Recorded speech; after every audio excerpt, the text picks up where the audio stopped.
work for an America with more partners and fewer adversaries. He will rebuild our frayed alliances and revitalize the international institutions which help us share the cost of the world's problems and to leverage the power of our influence. He will put us back in the forefront of the world's fight against global warming and the fight to produce nuclear, chemical, and biological weapons.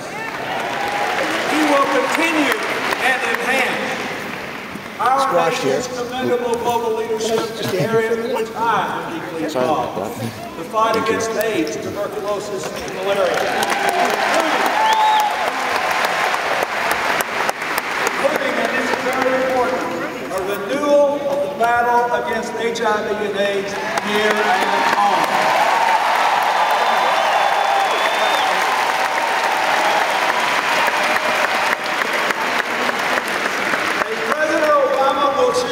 Diplomacy first and military